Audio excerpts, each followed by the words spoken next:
बारामतीमध्ये आज पुन्हा एकदा रेडबर्ड कंपनीचं जे विमान आहे त्याचा अपघात झालेला आहे. बारामतीमध्ये ही वैमानिक प्रशिक्षण संस्था आहे आणि इथे वारंवार अपघात होत आहेत. या अपघातासंदर्भात भाजप युवा मोर्चाचे वैभव सोलनकर यांनी देखील आवाज उठवला होता, पत्रव्यवहार केला होता. आज आपण पुन्हा वैभव सोलनकर यांच्यासोबत या विषयावर बोलणार आहेत. वैभवजी, तुम्ही यापूर्वी देखील या कंपनीविषयी वेगवेगळ्या पद्धतीने मोर्चे काढले होते, पत्रव्यवहार केले होते. आज पुन्हा एकदा गोजूबावी गावामध्ये सकाळी 8:30 वाजता हा अपघात झालेला आहे. नाही, अपघात झाला. पण मूळ मुद्दा असा आहे की आम्ही 4 महिन्यापूर्वी माननीय केंद्र मंत्री, राज्यमंत्री माननीय मृदुलांना मोहोळ साहेबांना भेटलो होतो. त्यांना आम्ही विनंती केली होती की या कंपनीवरती कारवाई झाली पाहिजे.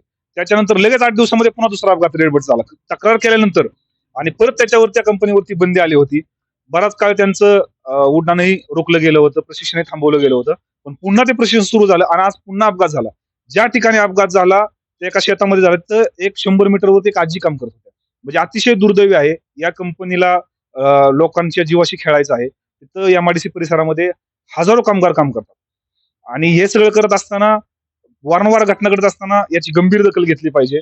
म्हणून आम्ही सरकारकडे आमची विनंती आहे की या सगळ्या विषयामध्ये लक्ष घालून तुम्ही या कंपनीवरती काहीतरी निर्बंध आणले पाहिजेत किंवा कंपनीवरती बंदी आणली पाहिजे. दुसरं असं की या लोकसभेच्या खासदार माननीय सुप्रियाताई सुळे गेल्या 8 अपघात या कंपनीचे झाले.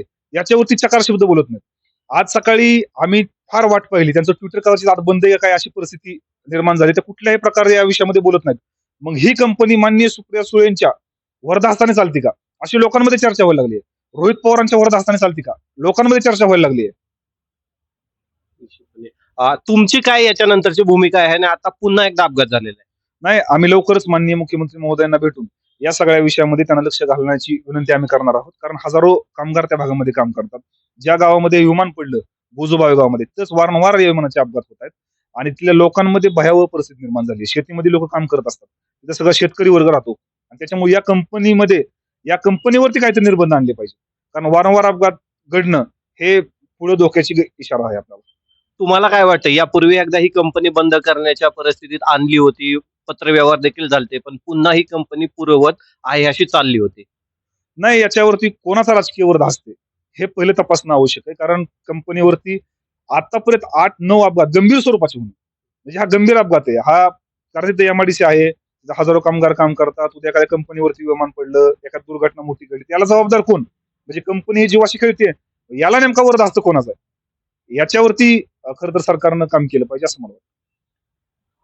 आपल्यासोबत भाजप युवा मोर्चाचे पुणे जिल्ह्याचे अध्यक्ष वैभव सोलनकर होते. यांनी देखील या कंपनीवर गंभीर आरोप केलेले आहेत आणि निश्चितच ही कंपनी बंद करावी अशा पद्धतीची एक संतप्त प्रतिक्रिया आज यांनी आपल्यासोबत दिली आहे. Cameraman Mahesh Santosh .com Maharashtra, Baramati.